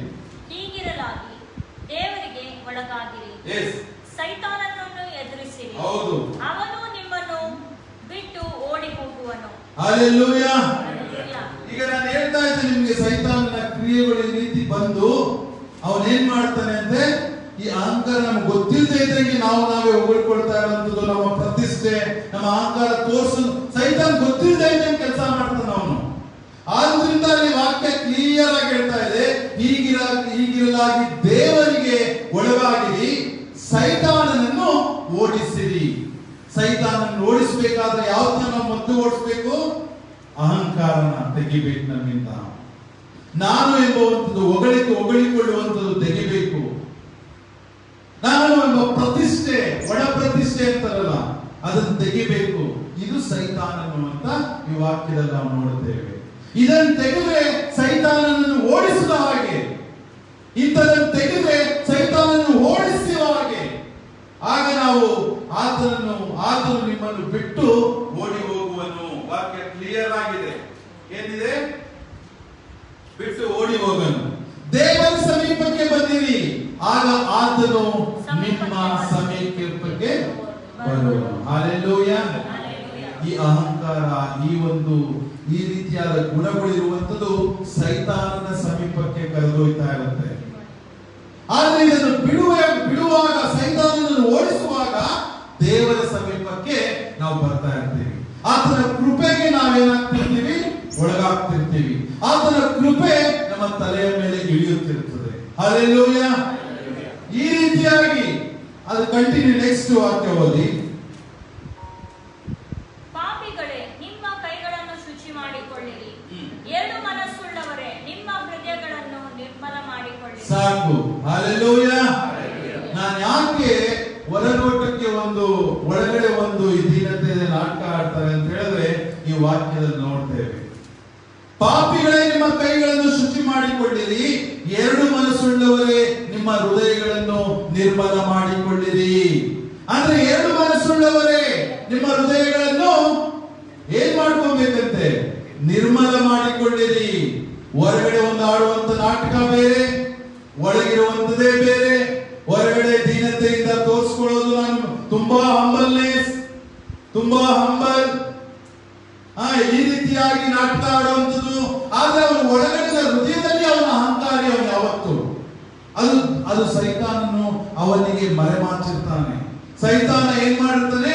ಅವನಿಗೆ ಮಂಕ್ ಮಾಡಿರ್ತಾನೆ. ಇದು ಗೊತ್ತಾಗ್ತಾ ಇದ್ದಂಗೆ, ಅವನ ಬಿಹೇವಿಯರ್, ಅವನ ಆಟಿಟ್ಯೂಡ್ ಗೊತ್ತಾಗ್ತಾ ಇದ್ದಂಗೆ ಅವನಿಗೆ ಏನ್ ಮಾಡಿರ್ತಾನೆ? ಮಂಕ್ ಮಾಡಿರ್ತಾನೆ. That is what many people have said, we are so humble ಅಂತ ಹೇಳ್ತಾರೆ. ಬಟ್ ಇನ್ಸೈಡ್, ಒಳಗಿನ ಹೃದಯದಲ್ಲಿ ಅವನು ದೀನತೆಯಿಂದ ಇರುವುದಿಲ್ಲ. ಅವನ ಮನಸ್ಸು ದೀನತೆಯಿಂದ ಇರುವುದಿಲ್ಲ. ಅವನು ಮಾತಾಡುವಂಥದ್ದು ತುಂಬಾ ಸಾಫ್ಟ್ ಆಗಿರ್ಬೋದು ನಿಮಗೆ, ಆದ್ರೆ ಅವನ ಹೃದಯದಲ್ಲಿ ಅವನ ಅಹಂಕಾರಿ ಆಗಿರ್ತಾನೆ ಅಂತ ನಾವು ಈ ವಾಕ್ಯದಲ್ಲಿ ನಾವು ನೋಡಿದ್ದೇವೆ. ಅದನ್ನು 10ನೇ ವಾಕ್ಯ ಓದಿ. ಅಲ್ಲೇ ಕರ್ತನ ಮುಂದೆ ನಿಮ್ಮನ್ನು ತಗ್ಗಿಸಿಕೊಳ್ಳಿರಿ, ಆಗ ಆತನು ನಿಮ್ಮನ್ನು ಮೇಲಕ್ಕೆ ತರುವನು. Hallelujah, hallelujah. ಎಲ್ಲರೂ ಈ ವಾಕ್ಯವನ್ನು ಒಂದು ಬಾರಿ ಓದೋಣ. ಕರ್ತನ ಮುಂದೆ ನಿಮ್ಮನ್ನು ತಗ್ಗಿಸಿಕೊಳ್ಳಿರಿ, ಆಗ ಆತನು ನಿಮ್ಮನ್ನು ಮೇಲಕ್ಕೆ ತರುವನು. ನೀವು ಹಿಂದಕ್ಕೆ ಅವ್ರು ನೋಡಿ ಹೇಳೋ, ನೀವು ಪಕ್ಕದಲ್ಲಿರೋರ್ಗೆ ಹೇಳಿ. ಓದಿ, ಒಬ್ರು ನೋಡಿ ಹೇಳಿ. ಕರ್ತನ ಮುಂದೆ ನಿಮ್ಮನ್ನು ತಗ್ಗಿಸಿಕೊಳ್ಳಿರಿ, ಆತನು ಮೇಲಕ್ಕೆ ತರುವನು. ಹಲ್ಲೆಲೂಯಾ. ಕರ್ತನ ಮುಂದೆ ನಾವು ತಗ್ಗಿಸಿಕೊಂಡಾಗ ಆತನು ನಮಗೆ ಮೇಲಕ್ಕೆ ತರುತ್ತಾನೆ. ಅಂದ್ರೆ ಹಾಗಾದ್ರೆ ಈ ವಾಕ್ಯ ಹೇಳೋದು ಸುಳ್ಳ? ಹಾಗಾದ್ರೆ ದೇವರು ಸುಮ್ಮನೆ ಬರೀತಾರ? ದೇವರು ಈ ವಾಕ್ಯದಲ್ಲಿ ನಾನು ಸುಮ್ಮನೆ ನಿಮಗೆ ಮೇಲೆ ತರ್ತೀನಿ ಅಂತ ಹೇಳಿ ದೇವರೇನಾದ್ರೂ ಮೋಸ ಮಾಡ್ತಾನ? ಎಲ್ಲಿ ನಾವು ತಗ್ಗಿಸಿಕೊಂಡಿರೋದಿಲ್ವೋ ಆಗ ನಾವು ಮೇಲಕ್ಕೆ ಬಂದಿಲ್ಲ, ಅಷ್ಟೇ ಆಗಿರುವಂತದಿಲ್ಲಿ. ನಾವು ನಮ್ಮಲ್ಲಿ ದೇವರಿಗೆ ನಾವು ಬಿಟ್ಕೊಟ್ಟಿಲ್ಲ, ದೇವರಿಗೆ ನಾವು ದೇವರನ್ನು ತಗ್ಗಿಸಿಕೊಂಡಿಲ್ಲ. ಅದಕ್ಕಾಗಿ ನಾವು ಇನ್ನು ಬಂದಿಲ್ಲ, ಉತ್ತಮ ಸ್ಥಾನದಲ್ಲಿ ಇಲ್ಲ. ಸುಮ್ಮನೆ ಗೂಟಾಟಿಕೆಯಲ್ಲಿ ಜೀವನ ಆಡುವಂತದಲ್ಲ. ಅದಕ್ಕೆ ಹೇಳೋದು ಮೇಲೆ, ಎರಡು ಮನಸ್ಸುಳ್ಳವರೇ ನಿಮ್ಮ ಹೃದಯಗಳನ್ನು ನಿರ್ಮಲ ಮಾಡಿಕೊಳ್ಳಿರಿ. ನೀವು ಬೇರೆ ಜನರ ಹತ್ರ ಬೇಕಾದ್ರೆ ನಾಟಕ ಆಡ್ಕೊಂಡು, ಜನರ ಹತ್ರ ಡ್ರಾಮಾ ಆಡ್ಕೊಂಡು, ಜನರ ಹತ್ರ ಮೇಲೊಂದು ವೇಷ ಒಳಗಡೆ ಒಂದು ವೇಷ ಹಾಕೊಂಡು ಇರಬಹುದು. ಆದ್ರೆ ದೇವರು ಹೃದಯಗಳನ್ನು ನೋಡುವವನು. ಹಲ್ಲೆಲೂಯಾ. ನಿಮ್ಮ ಹೃದಯಗಳನ್ನು ನೋಡುವವನು ದೇವರು. ನಿಮ್ಮ ಮೇಲಿನ ಒಂದು ವಾತಾವರಣವಾಗಲಿ, ಮೇಲಿನದನ್ನು ನೋಡುವವನಲ್ಲ, ಅವನು ಹೃದಯವನ್ನು ನೋಡುವವನಾಗಿದ್ದಾನೆ. ನೀವು ಹೃದಯದಲ್ಲಿ ದೀನತೆಯಿಂದ ಇರಬೇಕು. ನಿಮ್ಮ ದೀನ ಮನಸ್ಸು ನಿಮ್ಮ ಒಳಗಡೆಯಿಂದ ಇರಬೇಕು, ಮೇಲಿನ ನೋಟಕ್ಕೆ ಮಾತ್ರ ಅಲ್ಲ. ಅದಕ್ಕೆ ಹೇಳುವಂಥದ್ದು, ದೇವರ ಸಮೀಪಕ್ಕೆ ಬಂದಿರಿ, ತಗ್ಗಿಸಿಕೊಳ್ಳಿರಿ, ಆತನ ಏನ್ ಮಾಡ್ತಾನಂತೆ? ನಿಮ್ಮನ್ನು ಮೇಲಕ್ಕೆ ತರುವನು. ಹಲ್ಲೆಲೂಯಾ. ನಿಮ್ಮನ್ನು ಮೇಲಕ್ಕೆ ತರುತ್ತಾನೆ, ಉತ್ತಮ ಸ್ಥಾನಕ್ಕೆ ತರುತ್ತಾನೆ, ಉನ್ನತ ಮಟ್ಟಕ್ಕೆ ತರುತ್ತಾನೆ. ನೀವು ಸಕ್ಸಸ್ ಮಾಡ್ತೀರಿ, ಅಚೀವ್ಮೆಂಟ್ ಮಾಡ್ತೀರಿ. ಆದ್ರೆ ಈ ರೀತಿಯಾದ ದೀನತೆ, ಹಂಬಲ್ನೆಸ್, ಕೈಂಡ್ನೆಸ್ ಇರಬೇಕು ಒಬ್ಬ ಮನುಷ್ಯನಲ್ಲಿ. ಅದೇ ವಾಕ್ಯ ಕ್ಲಿಯರ್ ಆಗಿ ಹೇಳ್ತಾ ಇರುವಂತದ್ದು ನಿಮಗೆ. ನೀವು ಮೋಶೆನ ನೋಡಿ, ಮೋಶೆನು ಜೀಸಸ್ಗೆ ಬಿಟ್ರೆ ಮೋಶೆ ಅದೇ ರೀತಿಯಲ್ಲಿ ಮೋಸಸ್ ಇಂಗ್ಲಿಷ್ ಅದೇ ರೀತಿಯಲ್ಲಿ ಒಂದು ದೊಡ್ಡ ಅವನು ಸಹ ಅಷ್ಟೇ ದೀನ ಮನಸ್ಸುಳ್ಳವನಾಗಿದ್ದನು ಮೋಶೆ. ಯೇಸು ಕ್ರಿಸ್ತನನ್ನು ಬಿಟ್ರೆ ಮೋಶೆಯು ಸಹ ಅಷ್ಟು ದೀನ ಮನಸ್ಸುಳ್ಳವನು. 6 ಲಕ್ಷದಿಂದ ಕೊನೆಗೆ 9 ಲಕ್ಷ ಜನರನ್ನ ಅವರು ಈಜಿಪ್ಟ್ ಇಂದ ಇಸ್ರಾಯೇಲ್ಗೆ ಕರ್ಕೊಂಡು ಬರ್ಬೇಕಾದ್ರೆ ಅವ್ರು ಎಷ್ಟು ರೀತಿಯಲ್ಲಿ ಜನರು ಬೈತಾರೆ, ಎಷ್ಟು ರೀತಿಯಲ್ಲಿ ಜನರು ಅವರಿಗೆ ಗುಡುಗುಡ್ತಾರೆ, ಎಷ್ಟು ಜನರು ಅವರು ಹೊಡೆಯಕ್ಕೆ ಹೋಗ್ತಾರಂತೆ. ನೀನು ಈ ಕಾಡಿನಲ್ಲಿ ನಮ್ ಕರ್ಕೊಂಡು ಕಾನಾನ್ ದೇಶಕ್ಕೆ ಆಲೋಚನೆ ಸೇರುವಂತ ದೇಶ ಕರ್ಕೊಂಡು ಹೋಗ್ತೀನಿ ಅಂತ ಹೇಳ್ಬಿಟ್ಟು ಈ ಕಾಡನ್ನು ಕರ್ಕೊಂಡು ಬಂದು ನಮ್ಗೆ ನೀರಿಲ್ಲ, ಊಟ ಸರಿಗಿಲ್ಲ, ಏನು ಇಲ್ಲ ಮಾಡ್ತೆ ಅಂತ ಅವನ್ನೆಲ್ಲ ಹೊಡೆಯಕ್ಕೆ ಹೋಗ್ತಾರಂತೆ. ಆದ್ರೆ ಅವನು ಅಷ್ಟು ದೀನತೆಯಿಂದ ಅವರನ್ನು ನೋಡ್ತಿದ್ದ, ದೀನತೆಯಿಂದ ಅವರನ್ನು ಕರೆದುಕೊಂಡು ಹೋಗ್ತಿದ್ದ. ಇವತ್ತು ನಾವು ಎಷ್ಟೋ ಜನರನ್ನು ನಾವು ನೋಡ್ತೇವೆ, ಎಷ್ಟೋ ಸಭಾ ಸೇವಕರು ಪಾಸ್ಟರ್ಸ್ ಗಳನ್ನು ನೋಡ್ತೇವೆ. 50 ಜನ, 100 ಜನ, 200 ಜನ, 500 ಜನ ಅವ್ರು ತಕೊಂಡು ಹೋಗೋದಕ್ಕಾಗೋದಿಲ್ಲ. ಅವರಿಗೆ ಆಗ್ಲೇ ಪ್ರೈಡ್ ಬಂದಿರುತ್ತೆ, ಅಹಂಕಾರ ಬಂದಿರುತ್ತೆ, ಎಲ್ಲವೂ ನನ್ನದೇ, ನನ್ನ ಮಾತು ಮಾತ್ರ ಕೇಳಬೇಕು ಎಂಬ ಒಂದು ಅಹಂಕಾರ ಅವರಲ್ಲಿ ತುಂಬಿರುತ್ತೆ. ಆ ರೀತಿ ಅಲ್ಲ. ಮೋಶೆ ನೋಡ್ರಿ, ಅಷ್ಟು ಲಕ್ಷ ಜನರು ಬಂದಾಗ ತಿರ್ಗಾ ದೇವರ ಬಳಿಯಲ್ಲಿ ಹೋಗ್ತಾನೆ, ದೇವರ ಪ್ರಾರ್ಥನೆ ಮಾಡಿ, ದೇವರೇ ಈ ಜನರು ಈ ರೀತಿಯಾಗಿ ನನ್ಗೆ ಹೊಡೆಯೋದಕ್ಕೆ ಈ ರೀತಿ ಬರ್ತಿದ್ದಾರಲ್ಲ, ನಾನು ಏನ್ ಮಾಡಿ ಅಂತ ಕೇಳ್ಕೊಳ್ತಾನೆ. ದೇವರು ಅವಾಗ ಹಿಂದೆ ಮಾತಾಡ್ತಾರೆ. ಎಷ್ಟೋ ಜನ ಮುಂದ್ಗಡೆ ದೀನತೆಯಿಂದ ವರ್ತನೆ ಮಾಡಿರ್ತಾರೆ, ಹಿಂದೆ ಏನ್ ಮಾಡ್ತಾರೆ, ತಿರ್ಗಾ ಅಹಂಕಾರದಿಂದ ಹಿಂದೆ ಮಾತಾಡ್ತಾನೆ ಇರ್ತಾರೆ. ಆ ಮಾತಾಡ್ತಾನೆ ಇರೋರಿಗೆ ದೇವರು ಅವನನ್ನು ಸಹ, ಅವರ ಮಾತುಗಳನ್ನು ಸಹ ನೋಡ್ತಾನೆ ಅಂತ ಈ ವಾಕ್ಯದಲ್ಲಿ ನೋಡೋಣ. ಅರಣ್ಯಕಾಂಡ 12ನೇ ಅಧ್ಯಾಯ 3ನೇ ವಾಕ್ಯ, ನಂಬರ್ಸ್ ಚಾಪ್ಟರ್ 12 ವರ್ಸ್ 3.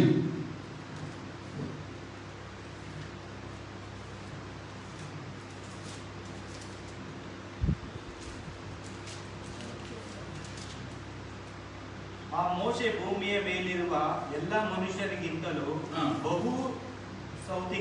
ಬಹು ಸಾತ್ವಿಕನು. ಹಲ್ಲೆಲೂಯಾ.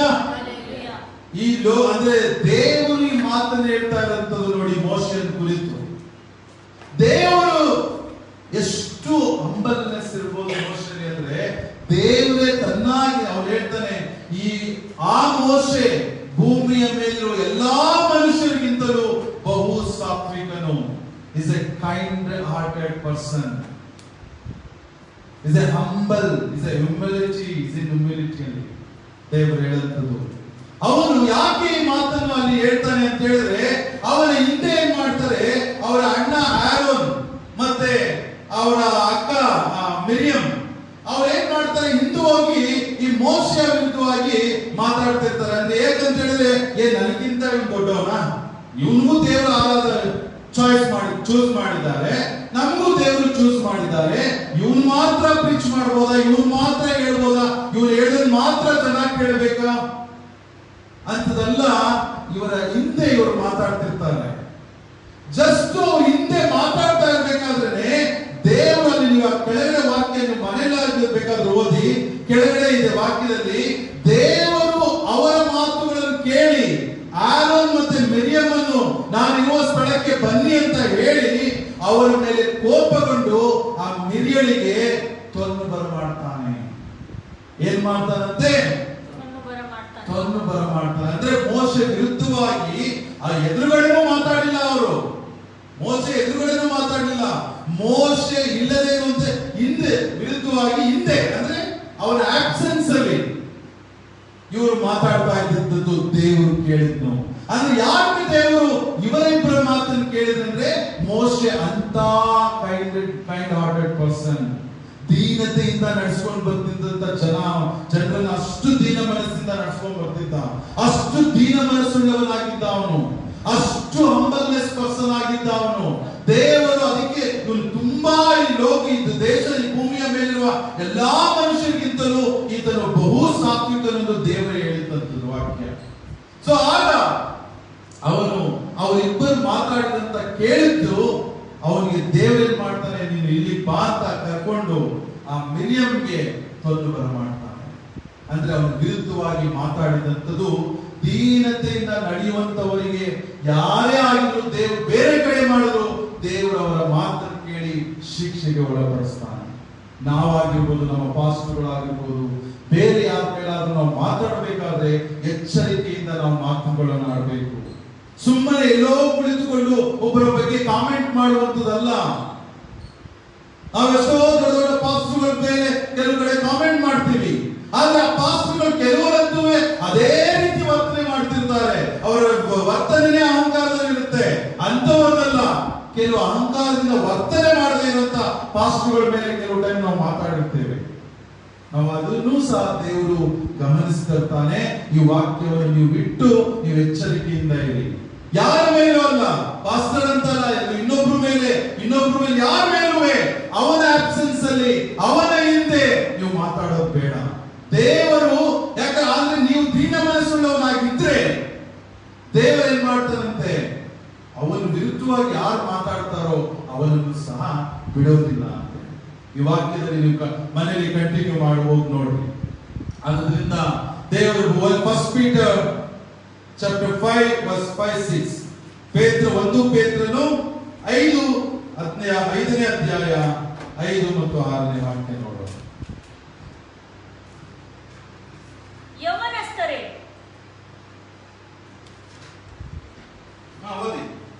ಯೌವನಸ್ಥರೇ, ಅದೇ ರೀತಿಯಾಗಿ ಹಿರಿಯರಿಗೆ ಅಧೀನರಾಗಿರಿ. ನೀವೆಲ್ಲರೂ ದೀನ ಮನಸ್ಸೆಂಬ ವಸ್ತ್ರದಿಂದ ಸೊಂಟ ಕಟ್ಟಿಕೊಂಡು ಒಬ್ಬರಿಗೊಬ್ಬರು ಸೇವೆ ಮಾಡಿರಿ. ದೇವರು ಅಹಂಕಾರಿಗಳನ್ನು ಎದುರಿಸುತ್ತಾನೆ, ದೀನರಿಗಾದರೂ ಕೃಪೆಯನ್ನು ಅನುಗ್ರಹಿಸುತ್ತಾನೆ. ಹೀಗಿರುವುದರಿಂದ ದೇವರ ತ್ರಾಣವುಳ್ಳ ಹಸ್ತದ ಕೆಳಗೆ ನಿಮ್ಮನ್ನು ತಗ್ಗಿಸಿಕೊಳ್ಳಿರಿ. ಸಾಕು. ಫಸ್ಟ್ ಯೌವನಸ್ಥರೇ, ಅದೇ ರೀತಿಯಾಗಿ ಹಿರಿಯರಿಗೆ ಅಧೀನರಾಗಿರಿ. ನೀವೆಲ್ಲರೂ ದೀನ ಮನಸ್ಸೆಂಬ ವಸ್ತ್ರದಿಂದ ಸೊಂಟ ಕಟ್ಟಿಕೊಂಡು ಒಬ್ಬರಿಗೊಬ್ಬರು ಸೇವೆ ಮಾಡಿರಿ. ಯೌವನಸ್ಥರು ಏನಾಗಬೇಕು? ಯಂಗ್ಸ್ಟರ್ಸ್. ಇವತ್ತು ನಮ್ಮ ಸಭೆಯಲ್ಲಿ ಯಂಗ್ಸ್ಟರ್ಸ್ ಇದ್ದೀರಿ. ನೀವು ಹೇಗಿರ್ಬೇಕಂತೆ? ಹಿರಿಯರಿಗೆ ಅಧೀನರಾಗಿದ್ದು ನೀವು ರೆಸ್ಪೆಕ್ಟ್ಫುಲ್ ಆಗಿ ನಡ್ಕೊಳ್ಬೇಕು.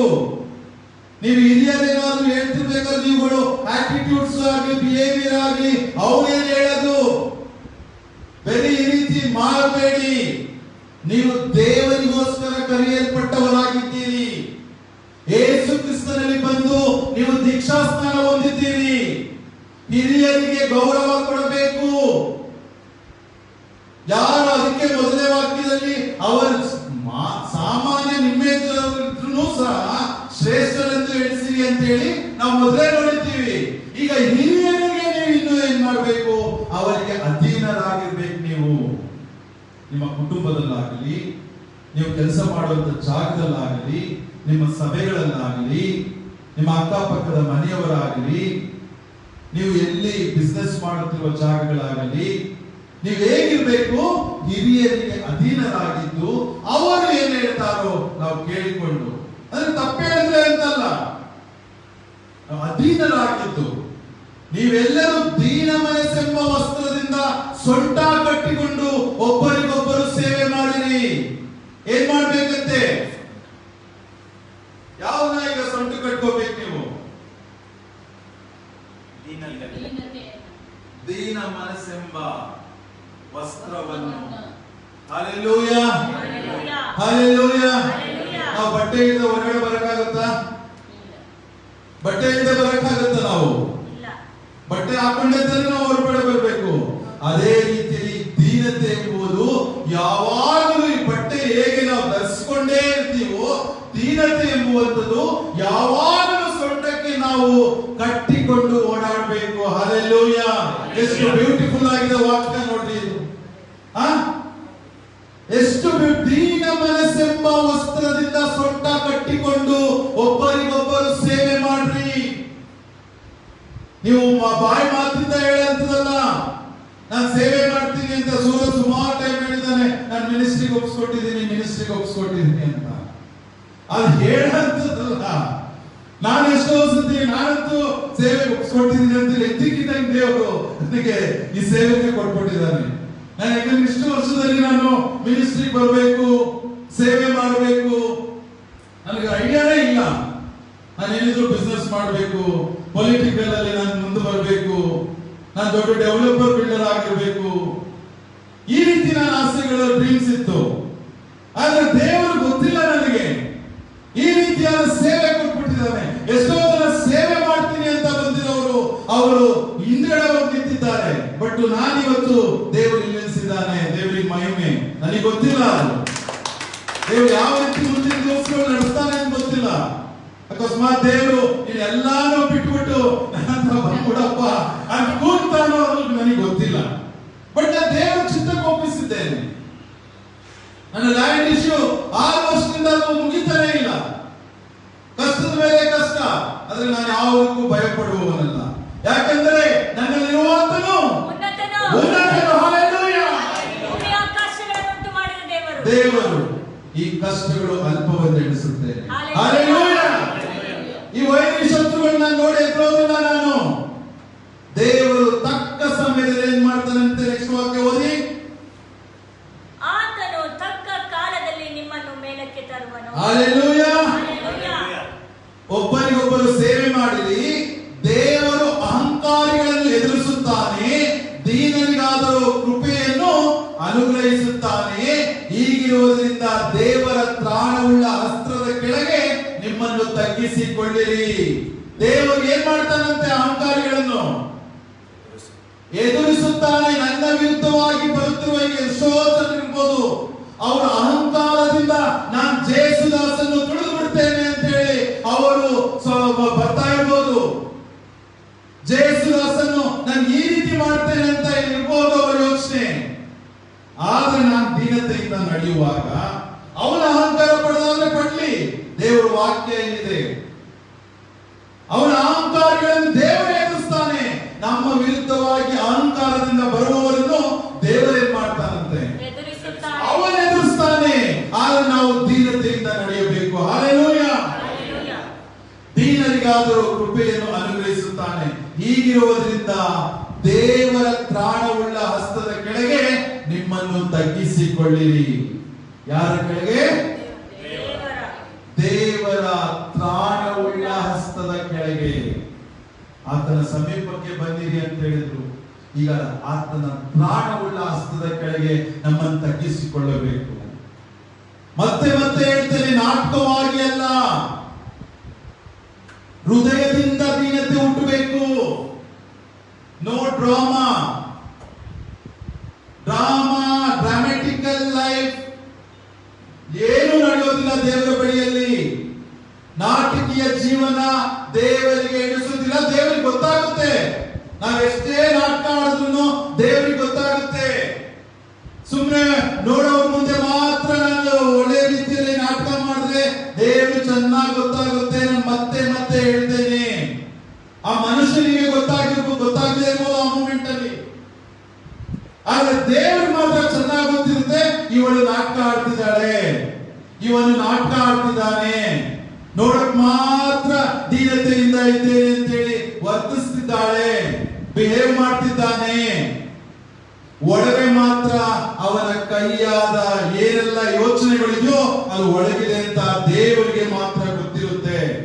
ಅದಕ್ಕೆ ಡಬಲ್ ಪನಿಷ್ಮೆಂಟ್ ಆದ್ರೂ ಆಗ್ಬಿಡುತ್ತೆ. ಈ ನಾಟಕ ಆಡ್ತಾ ಜೀವನ ಮಾಡ್ತಾರಲ್ಲ ಅವ್ರಿಗೆ ಇನ್ನೂ ಪನಿಷ್ಮೆಂಟ್ ಜಾಸ್ತಿನೇ ಅವ್ರಿಗೆ. ಸೊ ಅದರಿಂದ ದೇವರ ತ್ರಾಣವುಳ್ಳ ಹಸ್ತದ ಕೆಳಗೆ ನಿಮ್ಮನ್ನು ತಗ್ಗಿಸಿಕೊಂಡಿರಿ. ಆತನು ತಕ್ಕ ಕಾಲದಲ್ಲಿ ನಿಮ್ಮನ್ನು ಮೇಲಕ್ಕೆ ತರುವನು. ನಾವೆಲ್ಲರೂ ಓದೋಣ.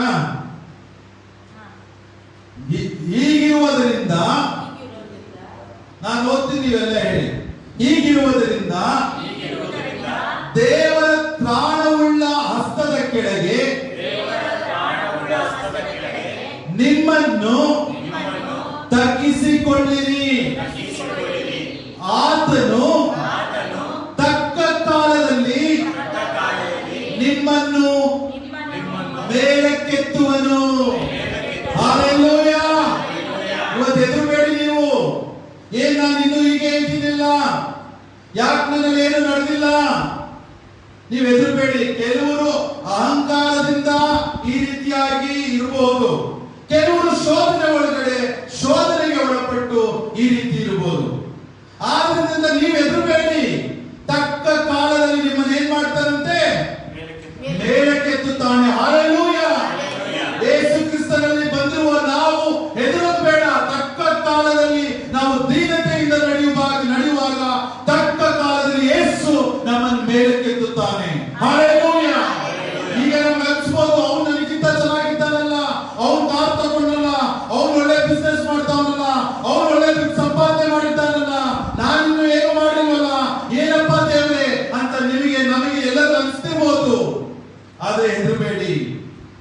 ದೇವರ ಹಸ್ತದ ಏನು ದೇವರ ತ್ರಾಣವುಳ್ಳ ಹಸ್ತದ ಕೆಳಗೆ ನಿಮ್ಮನ್ನು ತಗ್ಗಿಸಿಕೊಳ್ಳಿರಿ, ಆತನು ನಿಮ್ಮನ್ನು ತಕ್ಕ ಸಮಯದಲ್ಲಿ ಮೇಲಕ್ಕೆತ್ತುವನು. ಹಲ್ಲೆಲೂಯಾ. ಆಗ ನಿಮ್ಮ ದೀನತೆಯನ್ನ ಬಿಡಬೇಡಿ, ಕೋಪ ಮಾಡ್ಕೊಬೇಡಿ, ಅಹಂಕಾರ ಪಟ್ಟು ಮತ್ತೆ ಬೇರೆ ದಾರಿಗೆ ಹೋಗ್ಬೇಡಿ, ದೀನತೆಯಿಂದಾನೇ ನಡೀರಿ. ತಕ್ಕ ಕಾಲದಲ್ಲಿ ದೇವರು ನಿಮ್ಮನ್ನು ನಡೆಸ್ತಾನೆ. ಅದಕ್ಕೋಸ್ಕರ ಹೇಳುವಂಥದ್ದು, ಹೇಗೆ ಬಟ್ಟೆಯನ್ನು ಯಾವಾಗಲೂ ಧರಿಸಿಕೊಂಡಿರ್ತೇವೋ ಅದೇ ರೀತಿಯಲ್ಲಿ ದೀನತೆ ಎಂಬ ವಸ್ತ್ರವನ್ನು ನಿಮ್ಮ ಸೊಂಟಕ್ಕೆ ಕಟ್ಟಿಕೊಂಡು ನಾವು ನಡೆಯುವಂತವರಾಗಬೇಕು. ಹಲ್ಲೆಲೂಯಾ. ಅಲ್ಲಿ ದೀನತೆ ನಮಗೆ ಬಿಟ್ಟು ಹೋಗಲೇ ಬೇಡ. ಅದೇನಾದ್ರೂ ಆಗ್ಲಿ ನಾವು ಅಹಂಕಾರ ಪಡೋದು ಬೇಡ. ಯಾಕೆಂದ್ರೆ ನಾವು ರೆಪ್ರೆಸೆಂಟ್ ಮಾಡ್ತಿರುವುದು ಯೇಸು ಕ್ರಿಸ್ತನನ್ನು. ಯಾಕೆಂದ್ರೆ ನಮ್ಮ ಮಕ್ಕಳ ಮುಂದಿನ ಭವಿಷ್ಯದಲ್ಲಿ ಅವರು ಸಹ ನಡೆಯಬೇಕಾದ್ರೆ ನಮ್ಮನ್ನು ನೋಡಿ ನಡೆಯುವಂಥದ್ದು, ನಮ್ಮನ್ನು ನೋಡಿ ನಮ್ಮ ಬಿಹೇವಿಯರ್ ಅವರು ಕಲಿತಾರೆ. ನಾವು ಯೇಸುವನ್ನು ರೆಪ್ರೆಸೆಂಟ್ ಮಾಡ್ತಿರೋರು ನಾವು ಹೇಗೆ ನಡೆಯುವಾಗ ನಮ್ಮ ಮಕ್ಕಳು, ನಮ್ಮ ಸಭೆ ಎಲ್ಲವೂ ಅದೇ ರೀತಿಯಲ್ಲಿ ನಡೆದುಕೊಂಡು ಹೋಗ್ತದೆ. Hallelujah, hallelujah. ಸೊ ನೆಕ್ಸ್ಟ್ ಒಂದೆರಡು ವಾಕ್ಯಗಳನ್ನು ಹೇಳಿ ನಾನು ಮುಗಿಸೋದಕ್ಕೆ ಹೋಗ್ತೇನೆ. ಹಾಗಾದ್ರೆ ಈಗ ಇಷ್ಟು ವಾಕ್ಯ ಆಯ್ತು. ಈಗ ಎಂತವನ್ನು ಕಟಾಕ್ಷಿಸುತ್ತಾನೆ ಅಂತಲೂ ಸಹ ನಾವು ನೋಡಿದ್ದೇವೆ. ದೇವರು ಎಂತವನ್ನು ಕಟಾಕ್ಷಿಸಿ ಅವನು ಹೇಗೆ ಅವನು ಜೀವನ ಮಾಡ್ತಾನೆ ಅಂತ ಹೇಳಿ ಯೆಶಾಯ 66ನೇ ಅಧ್ಯಾಯ 2ನೇ ವಾಕ್ಯ ನಾವು ನೋಡೋಣ.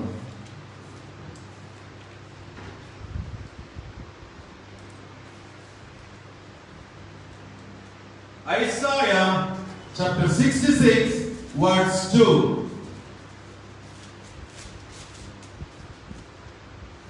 ಹೌದು, ನನ್ನ ಕೈಯಿಂದಲೇ ಇವುಗಳೆಲ್ಲ ಉಂಟಾದವು.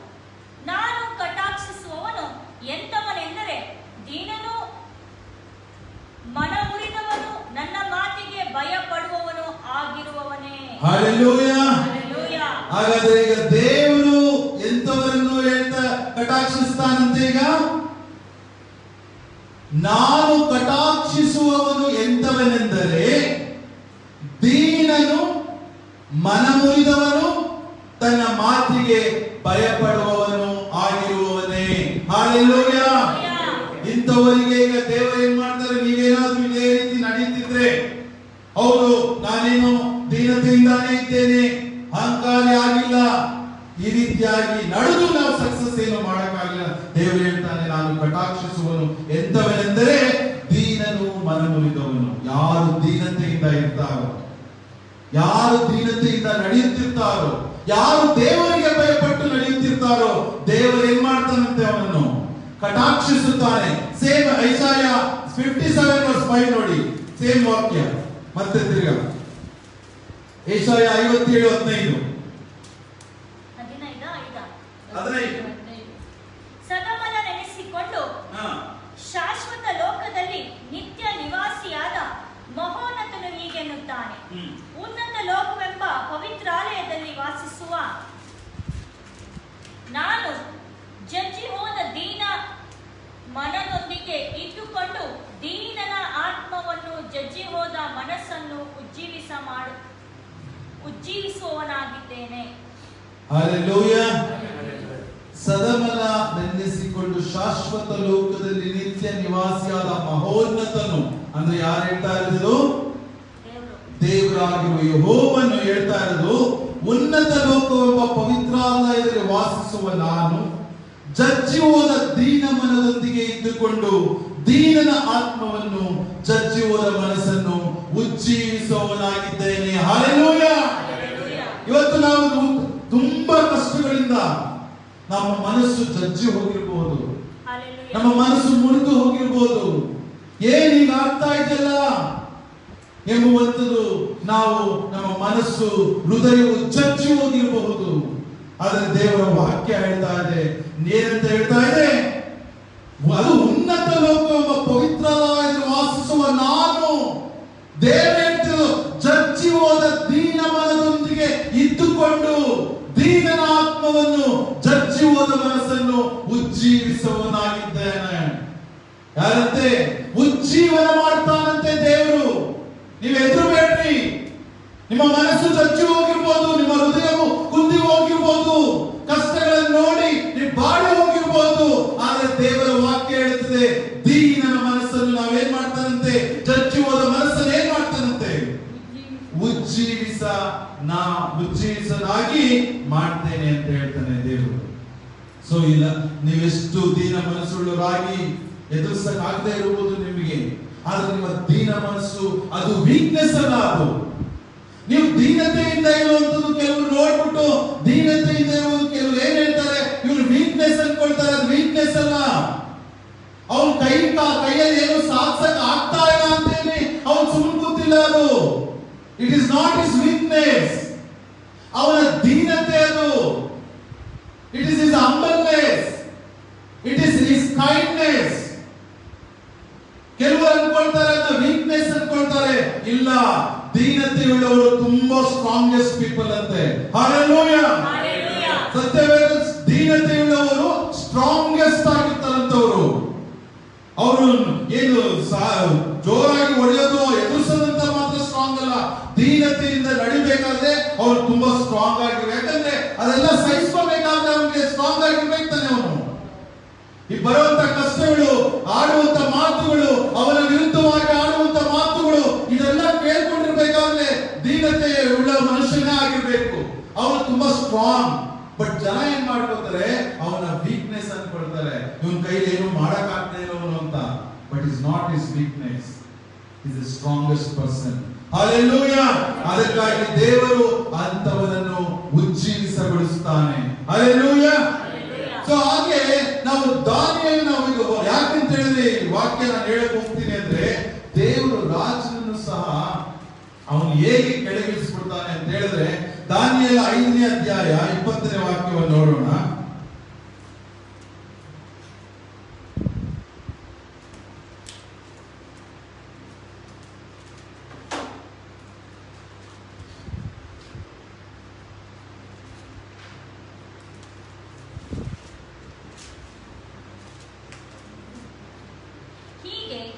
ಅವನ ಹೃದಯವು ಉಬ್ಬಿ ಅವನ ಸ್ವಭಾವವು ಜಡವಾಗಿ ಅವನಿಗೆ ಸೊಕ್ಕೇರಲು ಅವನನ್ನು ರಾಜಾಸನದಿಂದ ತಳ್ಳಿ ಮಾನವನ್ನು ತೆಗೆದು ಬಿಟ್ಟನು.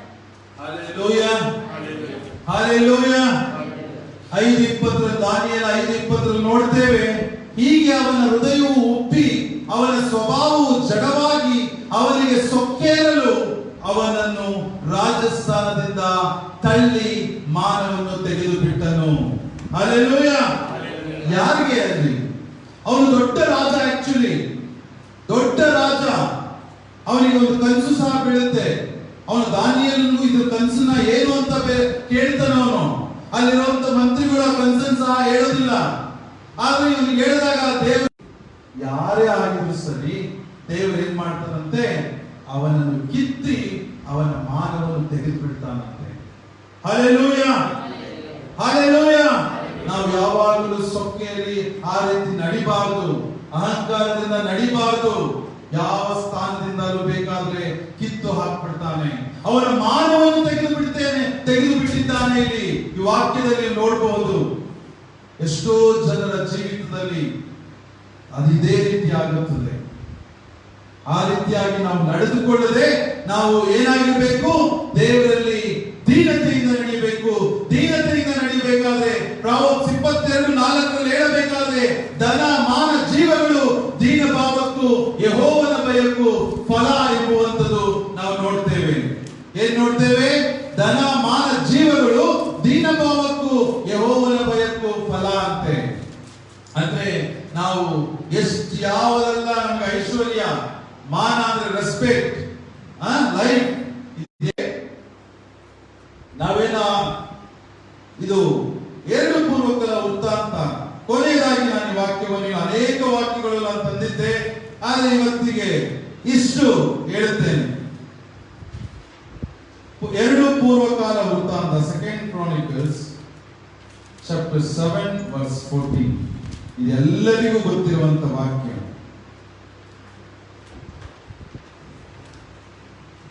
ಪ್ರಜೆಗಳು ನನ್ನನ್ನು ಬಗ್ಗಿಸಿಕೊಂಡು ತನ್ನ ಕೆಟ್ಟ ನಡತೆಯನ್ನು ಬಿಟ್ಟು ತಿರುಗಿಕೊಂಡು ನನ್ನನ್ನು ಪ್ರಾರ್ಥಿಸಿ. ಹೌದು. ನನ್ನ ದರ್ಶನವನ್ನು ನಾನು ಪರಲೋಕದಿಂದ ಲಾಲಿಸಿ ಹೌದು. ಅವರ ಪಾಪಗಳನ್ನು ಕ್ಷಮಿಸಿ ಅವರ ದೇಶದಲ್ಲಿ ಆರೋಗ್ಯವನ್ನು ದಯಪಾಲಿಸುವೆನು. ಹಲ್ಲೆಲೂಯಾ.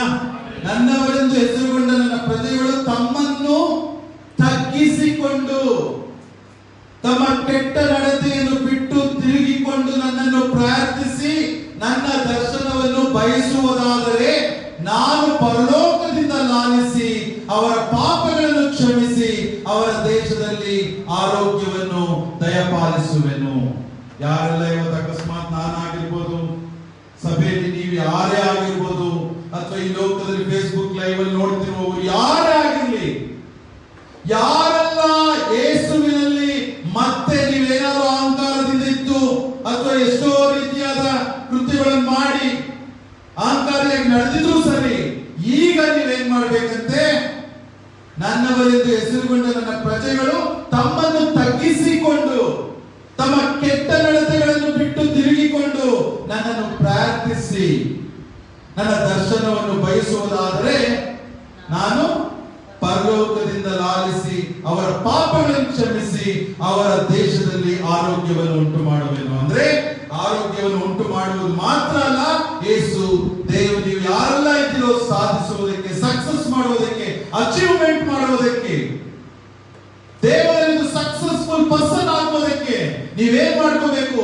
ಮನಸ್ಸನ್ನು ತಿರುಗಿಸಿಕೊಂಡು ದೇವರ ಬಳಿಯಲ್ಲಿ ತಗ್ಗಿಸಿಕೊಂಡು ಆತನಲ್ಲಿ ಪ್ರಾರ್ಥಿಸಿ ನೀವು ಕೇಳುವಾಗ ನಿಮ್ಮನ್ನು ಆಶೀರ್ವಾದಿಸಿ ನಿಮ್ಮನ್ನು ಏನ್ ಮಾಡ್ತಾನಂತೆ, ದೇವರು ಉನ್ನತ ಮಟ್ಟಕ್ಕೆ ತರುತ್ತಾನೆ. ಹಲ್ಲೆಲೂಯಾ. ಎಲ್ಲಿ ಹೆಮ್ಮೆಯೋ ಅಲ್ಲಿ ನಾಚಿಕೆ, ದೀನರಲ್ಲಿ ಜ್ಞಾನ. ಏನಂತೆ ಪ್ರಾವರ್ಬ್ಸ್ 11:2 ಹೇಳಿರೋ ಪ್ರಕಾರ ಎಲ್ಲಿ ಹೆಮ್ಮೆಯೋ ಅಲ್ಲಿ ನಾಚಿಕೆ, ದೀನರಲ್ಲಿ ಜ್ಞಾನ ಎಂಬುವಂತ ವಾಕ್ಯವನ್ನು ನಾವು ನೋಡ್ತೇವೆ. ಪ್ರಾವರ್ಬ್ಸ್ 29:23 ನಾವು ನೋಡುವ ಹಾಗೆ ಗರ್ವವು ಮನುಷ್ಯನನ್ನು ದೀನ ಸ್ಥಿತಿಗೆ ತರುವುದು, ದೀನ ಮನಸ್ಸುಳ್ಳವನು ಮಾನವನ್ನು ಪಡೆಯುವನು. ಒಬ್ಬ ಮನುಷ್ಯನ ಗರ್ವ ಏನ್ ಮಾಡ್ತದಂತೆ, ಅವನಿಗೆ ದೀನ ಸ್ಥಿತಿಗೆ ತಂದು ಬಿಡುತ್ತಂತೆ. ಒಬ್ಬ ಮನುಷ್ಯನ ಅವನ ಅಹಂಕಾರ ಅವನನ್ನು ದೀನತೆಗೆ ತಂದು ಬಿಡುತ್ತೆ. ಅವನಿಗೆ ಯಾವುದನ್ನು ಆಟ ಹಿಡಿದಂಗೆ ನಾವು ಪ್ರಾವರ್ಬ್ಸ್ 8:13 ವಾಕ್ಯದಲ್ಲಿ, ಪ್ರಾವರ್ಬ್ಸ್ 29:23 ನಾವು ನೋಡ್ತೇವೆ. ಹೌದು, ಅದೇ ರೀತಿಯಲ್ಲಿ ಐಸಾಯ 2:17 ನಾವು ನೋಡ್ತೇವೆ.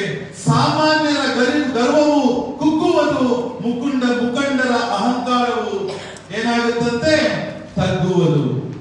ಐಸಾಯ 2:17 ಹೇಳಿರುವ ಪ್ರಕಾರ ಸಾಮಾನ್ಯರ ಗರ್ವವು ಕುಗ್ಗುವುದು, ಮುಖಂಡರ ಅಹಂಕಾರವು ತಗ್ಗುವುದು. ಅವರ ಅಹಂಕಾರಗಳು ಏನಾಗುತ್ತಂತೆ, ಅವನ ಮುಖಂಡರ ಅನ್ಸ್ಕೊಂಡಿರ್ತಾನ, ನಾನು ಏನಂತ ಆ ರೀತಿ ಅವನ ಅಹಂಕಾರ ತಗ್ಗು ಬಿಡುತ್ತಂತೆ.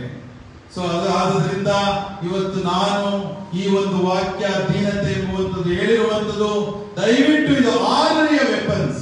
ನಾವು ಒಂದು ಸಾಧನೆ ಮಾಡುವುದಕ್ಕೆ, ದೇವರಲ್ಲಿ ಸಾಧಿಸುವುದಕ್ಕೆ, ಅಚೀವ್ಮೆಂಟ್ ಮಾಡುವುದಕ್ಕೆ, ಸಕ್ಸಸ್ಫುಲ್ ಪರ್ಸನ್ ಆಗುವುದಕ್ಕೆ ಈ 6ನೇ ವೆಪನ್ ದೀನತೆ ಎಂಬುವಂಥದ್ದನ್ನು ನಾವೆಲ್ಲರೂ ಧರಿಸಿಕೊಳ್ಳೋಣ.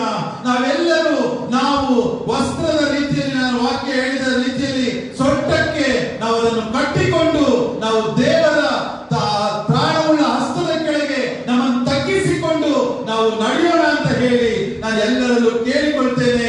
ಯಾಕೆಂದ್ರೆ ದೇವರು ತಕ್ಕ ಕಾಲದಲ್ಲಿ ನಮ್ಮನ್ನು ಮೇಲಕ್ಕೆತ್ತುತ್ತಾನೆ. ಹಲ್ಲೆಲೂಯಾ. ಆದ್ದರಿಂದ ದೀನತೆಯಿಂದ ಯೇಸು ಕ್ರಿಸ್ತನನ್ನು ರೆಪ್ರೆಸೆಂಟ್ ಮಾಡುವ ನಾವು ದೀನ ಸ್ವಭಾವದಿಂದ ನಾವು ನಡೆಯೋಣ ಅಂತ ಹೇಳ್ತೇನೆ. ಎಲ್ಲರೂ ಅದೇ ರೀತಿಯಲ್ಲಿ ನಡೆದು ನಾವು ದೇವರಿಗೆ ಮೆಚ್ಚಿಸೋಣ.